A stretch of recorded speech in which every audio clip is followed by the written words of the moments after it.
I love that our company is so focused on you as a person, not just the transaction. As a broker, I hated that. I hated, negotiating splits. I didn't want to be on the other side of the fence. I just wanted to like partner, let's grow together and have those relationships. And so here, that's what it's like. We're a team and we all pull together and we grow together, and you need a pat on the back, you need a kick in the butt. Like that's what we do for each other.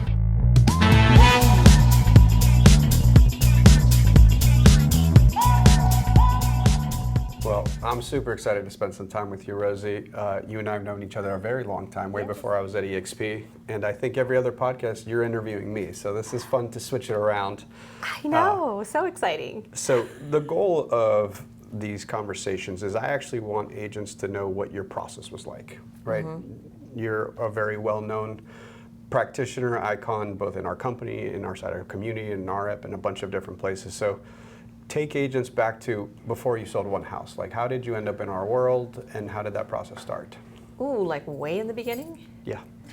Okay. Well, about 10 years ago when I started, actually it was a long time ago. When I first started in real estate, it was actually because of a personal situation. So parents passed when I was young, illness, cancer and whatnot, and then several years later we lost our home. So I said, well, one day I'm gonna buy that house back, because my dad worked really, really hard to have a home for us. So having a home and education were like our two like main, and faith. Those are our main values, as a family. And so that was like my own personal quest. I went to college, graduated, and then I said, okay, I'm ready. And then I realized after my world had opened up, had the privilege of going to USC, and just really got a chance to meet and experience other people, other cultures, other countries. And I realized, wow, the world is really big, and I fit in here. I fit in with people that are thinkers, that are doers, that are doing amazing things. I go back to where I grew up, and I'm like, that's not where I want to be, because it wasn't a great neighborhood. So I started in real estate right after college. I interviewed, a fun story, I interviewed for a national mortgage company. I didn't really know the difference between a realtor and a lender. I was hired, and then like a month later I was top producer, and my manager says, well, what do you think about your first month? I go, I think I could have done better, not knowing that I beat out the top producer. But the other fun story is that he also told me that I didn't score very well on my test. So he kind of took a chance on me, and I was like, oh, okay, well, it was a good thing. Anyways, that's how I got into the business. I did 10 years in mortgage. I was training realtors, and so I entered the real estate space. I'm like, hey, this company's doing training, and they're doing profit sharing, and I love to everybody work together. So I did that for about 10 years, and then I realized that things weren't exactly the way that I thought they were going to be. And I had my son, and I said, okay, it's time to kind of open up a new chapter. And so I was independent. I was independent for about 4 years. And then my mentor and friend, Rick Jiha, which we all know, he passed in October. I was always bugging him at like 5 a.m. Hey, Rick, I have a question. Hey, Rick, what would you do? And so I said, well, this is great. He's inviting me to collaborate and partner with him. And finally, he can get paid for something that I do all the time that I take from him. And so I joined because of him, because of the people. And I also have been an entrepreneur my whole life. So it was really great to have the opportunity to have ownership in what I'm going to invest my time in, as opposed to just living in like a tenant situation where I'm constantly paying someone else. I didn't have to, by the way, because I was a broker, and I've been a broker for over 20 years. So it was actually an investment. I'm like, I don't pay anything to anyone. I can pretty much do whatever I want because I'm a broker, but I also don't have collaboration with anybody. I'm also responsible for the training and the compliance and the meetings and the motivation. Like, it's just me. So I figured, well, if I'm going to be able to leverage training, and I have mentorship, and I have stock, it's just like me building my own, but I don't have to do it all by myself. And then I started meeting the people, and I was like, wow, I love hanging out with, this group of people. yeah, everybody's open and giving and abundant, and that's my story. That's an awesome story. I don't think I'd ever heard all of it in its detail. So what would you say to the small and mid-sized independent broker right now, especially in this interesting time we're about to go through in the industry? You know, I think early on, and I think this is just a phase that most people go through in life, you know, when you're in your 20s and you're jumping into whatever field you're in, you know, you're very excited to like conquer the mountain, right? And I'll do it, I can do this, I can do that. And then you kind of grow up a little bit in your 30s and you realize that, wow, it kind of works better when I work with other people. And then you get a little bit older and then you realize, you know, it's really good if I can just leverage as much as I can and just focus on what I'm great at. You come to understand that, you know, you're a great this, you know. So I feel like brokers out there tend to be, they were great salespeople, right? That's how they kind of grew. They love giving back and they love training and they love community. What I think they don't tend to love is, you know, having to deal with like compliance files or, you know, if you get a call from the DRE or a complaint or, you know, paying, you know, $15,000 a month in E&O, you know, because it's based on volume. If you've got a productive office, you're going to have a big ticket, you know, monthly bill. So those are the things that, you know, there's absolutely nothing inside of me that says, I need to be the one paying like E&O. I need to have my license there so that one mistake from an agent could like completely end my career, you know. If I have the opportunity, and as brokers, right, if you have the opportunity to partner, which really this is what it feels like to me, I'm a partner. You guys take care of everything I don't want to, and I will focus on the most dollar productive activities, which is working with agents, my own production, my own investments, because most brokers out there are investing as well. And then you deal with all that other stuff. So it's just a more profitable, but also more gratifying. You know, I love getting up in the morning now, and I remember when I made the decision to move away from the brokerage, and I had about, you know, 200 agents, so it was a good. That's a big brokerage. It was a good-sized brokerage, but I was like, why am I doing this? And I realized one day, as I started looking at where I was generating the income and how I was paying my bills, as compared to where I was spending my time, I was literally working for like, you know, dollars and cents with this 200-person brokerage, and like, I'm the owner, I'm the broker, da da da da. But it didn't make any sense, and I realized that I was doing it out of a huge sense of responsibility, my sense of responsibility to the agents, right? I'm like, hey, I gotta help them through this, because it was 08, 9, 10, 11. And a sense of obligation, you know, sense of responsibility, sense of obligation, and loyalty. And I think that, you know, sometimes when you're a broker, part of a franchise, you're like, but I'm loyal to this and that. And then I realized I'm loyal to my kids and my family, because at my funeral or on my deathbed, it's going to be my closest friends and family that are going to be there. And it's probably not going to be the agent who is negotiating a higher split because he's not doing really well, you know. Although, like, I love him and I love her and I want to help them, but so yeah, I think that like I said, if you're kind of part of a franchise, that's one. If you've got your own, really take a look at what your time is worth, and whatever vehicle or systems or however you can leverage all the things that you don't love and focus on the things that you do, that's going to be like the best, most satisfying decision that you can make. Everybody thinks it's tomorrow, right? Well, yeah, you know what, when I get to this, when I get to that, and then in the meantime, like, people are sick, people are getting divorced, you know, they don't even know what's going on with their kids, like all this stuff. Like every day, that's all you have. And nobody cares. You make a decision this way, people are going to think. What are they going to think? Who cares what they think? Like, just do what's right for you and your family, and you're going to be happier, and you're going to succeed at a higher level. So that's what I would say. You said a whole lot of things I loved in there. The one thing that you get asked all the time to describe what the company is, and I said it's a platform to allow real estate entrepreneurs to build whatever size dream they want. And the reason I'm very intentional with words is, one is look, that 67, 8% of our agents are solo practitioners. They'll probably sell somewhere between 4 to 10 homes a year. And then, we're also the home of the super team, right? Our top 250 teams last year sold over 69,000 homes. As a standalone company, they'd be the 6th largest independent brokerage in the United States by unit count. Then, I think most agents don't have anyone in their downline, and they're purely here to sell homes because we are the most frictionless, most easy to work with brokerage, right? 24/7 support, agent care desk, multiple brokers to answer your questions. We're figuring out the forms things for them. We're doing all the stuff that you don't want to do.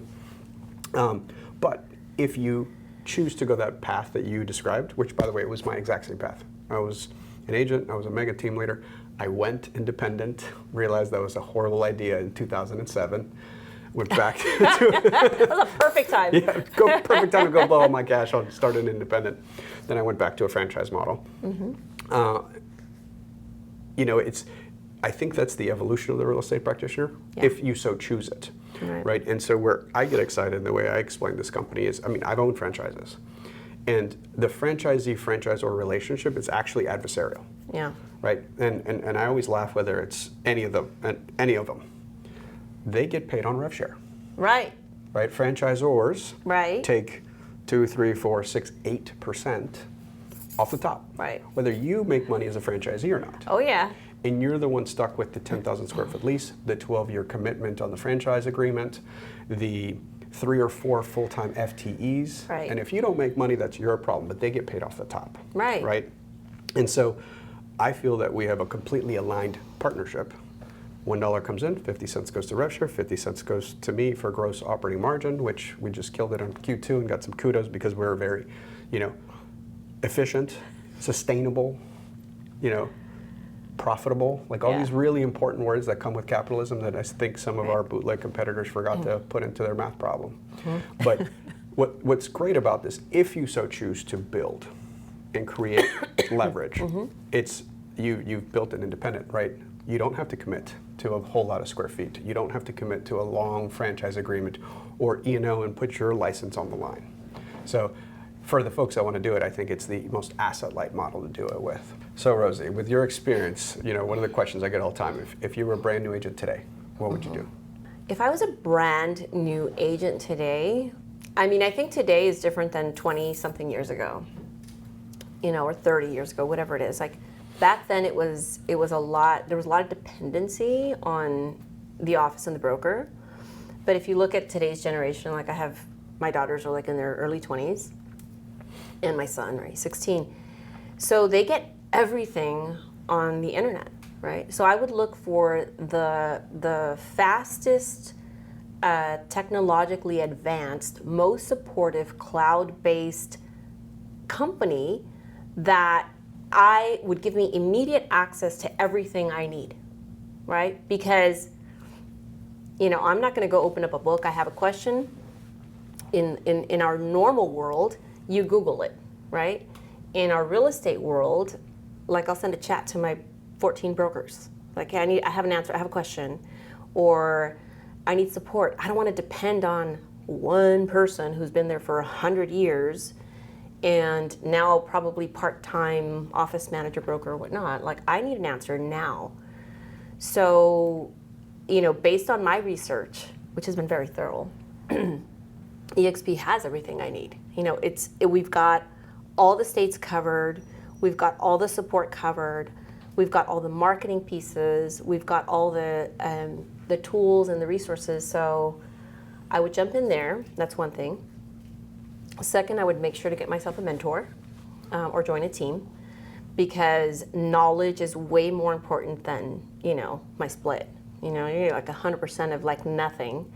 Teach me how to do something and then get out of my way, right? So I talk about that a lot, and I call it compressing time. Absolutely. Right, like when I was running a mega team, I'd have agents who would literally do 100 deals in their first 24 months with me. Wow.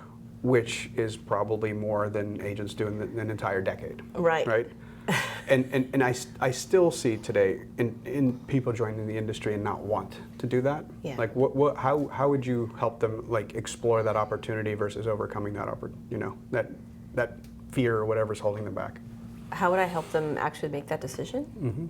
Well, I mean, you think about what we do now. We spend 4 years in college and pay a whole lot of money to learn stuff that 70% of it we won't use, at least. I would just, I would show them the numbers. You know, look, this guy did 100 transactions, 3,000 transactions, 2,000, whatever it is, right? And so I know that we have, I think you said this once, that our top teams would equal like the 6th largest real estate, right? Mm-hmm. I think you have to have a mindset. You know, you really can't drill that into someone who isn't growth-minded or learning-based. You have to have that mindset of you like to learn, you like to grow, you're humble, because a lot of people, you know, they're like, oh, well, I know everything. It's like, okay. I need my name on the door. Yeah, right. I need my name on the door, and I already know everything. And so, like, if your cup is full, there's nothing that can be poured in.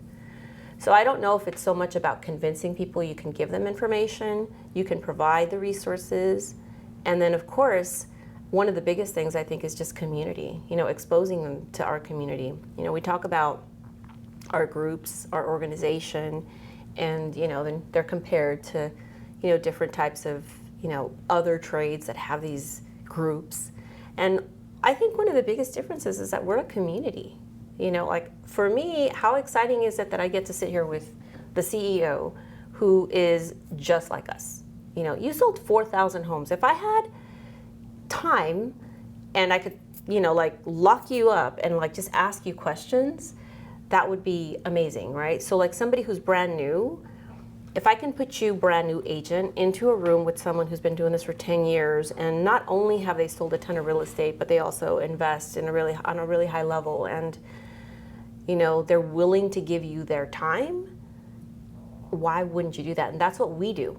We provide that, you know, on the immediate, on an immediate platform, right? Through our masterminds and our training events and all those things. So yeah, that's what I would do. And I love that, and it resonates with me a lot. What would you do if you're a brand new agent for lead gen? Like what knowing what you know today, because I know you're pretty savvy with social and a bunch of different avenues. If you were starting and Rosie had to sell real estate right now, not the access to your resources, and you were starting fresh in a new city, what would you do? I would, if I was brand new, I would figure out how I can get in front of the most amount of people in the shortest amount of time. So my story is I grew up in the on the phone era, so I would just call people all day, like literally 8 hours a day I would call people. And I think that that's something that can't be duplicated, because what I learned is how to handle objections. I learned how to dance because I was dancing and tripping on my feet all day long. I would look for the best training out there and the most productive agents and just kind of follow what they're doing, listen to their training programs, what they're, you know, I'd find a good mentor who could show me that. I think one thing I wouldn't do, I wouldn't rely on like my social media following, because I think a lot of agents think that if they post more videos and they are showing pictures of, you know, that they're at the beach, they're at the park, or they're at a networking event, like that's gonna get them business. I would definitely start to build that channel, but it would be information-based and specifically geared towards the consumers that I'm trying to reach. And I would learn how to do that hyper local geo-farming thing that I don't know how to do because I don't sell much anywhere. But yeah, it'd be all lead gen and mentorship. So the statistics of our industry are kind of appalling sometimes, right? So 66% of agents don't make year one. And then of that same group, by year 5, a total of 90% are gone. So the 5-year mark is kind of the magical mark for real estate agents. If you make it 5 years, you're going to be in it for life. You can't get out like the rest of us. What do you think that is, and how do you coach agents? Like, do you disclose it, you know, and really tell them, hey, that these are what the numbers look like? How do you get them past that, or encourage them to get to that 5-year mark? Well, when I was first expanding and I didn't know any better, people would ask me, oh, I've heard about your company, I've heard about this, and Yeah, and I'm asking you because you were a broker owner. Yeah. And then I would get the question like, oh, I'd love to start. I'm willing to learn. However, I'm only available part-time, right? And in my mind, I was thinking, you're willing to learn. That's great. But you're going to have to find someone who's willing to teach you on your schedule, right? Willing to learn and grow is more of like, you have to go in full-time. So when I talk to people, or when I've talked to people, I tend to scare them. But I'm not trying to. I'm just trying to be realistic. Like if you really want to do this, look, this is the only industry that you can have a license in like 3 months and make, over $500,000, right? I can show you how. Where's your level of commitment? And some people are not there. They're new and they're like, I kind of want to take my time. I want to be paced. I want something where I could just learn when I need to learn. Great. We have all that for you on our cloud, right? On our training. And some people say, no, I'm ready. I'm hungry. I want to learn. I want to grow. Show me the way. And so those are the people that I would invest time in, because it feels good to help somebody on that path. It doesn't feel good when you're committed and the other person isn't committed. I also have always made a requirement of personal development. Just anybody who works with me, we have to go through certain trainings and whatnot, because the better you are as a person. If I remember the first time we met, you heard me on stage and you recognized I was using landmark terminology. Yeah. And that's actually how we connected, now that I'm thinking about it. Right, no, and I've actually done like PSI. I did the landmark, but I've done it advanced, and I've coached other agents, or individuals, doctors and whatnot in that space. Because it's all what's going on in here. This morning, I did a post, Leo, and I think I was mentally trying to get ready for this interview with you. And I was just like super, super grateful, because I thought, there's one thing that I think I'd love to teach other people or share with other people, especially my kids and whatnot, is just like, ingrained gratitude. Because you could be lying in bed, with a terminal disease, which hopefully nobody is, and still be grateful for the life that you had. You could be in this turning market, which we're in right now, and be grateful that you have resources, be grateful that you're aware that you need to prepare. Like if you can be grateful, and the grateful part comes from growth, because a lot of people grow up with pointing the finger. Right? Agents especially. I'm not doing well, it's because of that, office, Rates, or that agent, or brand, this person, right? Whatever it is. inventory. It's all you, baby. It's all you. And that's one thing that I also love, that the leaders in our company, you, CEO, Glenn, our founder, I don't know if you know this, but he went through the series that I'm talking about. He went through the entire leadership series, and he created EXP while he was he only had 800 agents, and he graduated from a men's leadership course through the coursework that I've done. And if you look at his hand, he has a ring of an eagle, because he graduated from that. So that's like a fun fact. But I love that our company is so focused on you as a person, not just the transaction. As a broker, I hated that. I hated, negotiating splits. I didn't want to be on the other side of the fence. I just wanted to partner, let's grow together and have those relationships.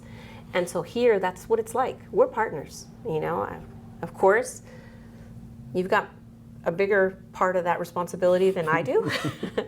But just like I'm partners with you, I have partners in my group, and we're a team, and we all pull together and we grow together, and you need a pat on the back, you need a kick in the butt, that's what we do for each other. So yeah. So what parting thought would you leave for someone who just passed their test and hung their license with us or somebody else? Well, somebody who just passed their test, do your research. Do your research and focus on what you're used to, which is immediate access to knowledge and mentorship, and look for the company that has the biggest numbers attached, in their track record. Because I used to go based on potential, right? Like, oh, this could be, and this could be, same. This could be a good company, this could be this. No, I go with the track record. If you've got a track record of success, I want to follow you. So that's one for new agents. For brokers, which I love brokers because I highly respect their journey, their struggle, their commitment, their grit, the fact that they're willing to show up when they're not getting paid, right? For brokers, I would say, let's open up your world and see what else is available that's going to take you to the next level. And the fact that we have the most attractive invitation out there, in terms of having brokers really partner with us, why wouldn't you look at what's available to you as a business leader? So I would say, take a look. Well, thank you for sharing. I really enjoyed it. It was fun to flip it because normally I'm the one answering your questions. So yeah, we will see you you soon at Yes. probably EXPCon in Miami. And yes. thank you for your leadership. I really appreciate it. Thank you so much.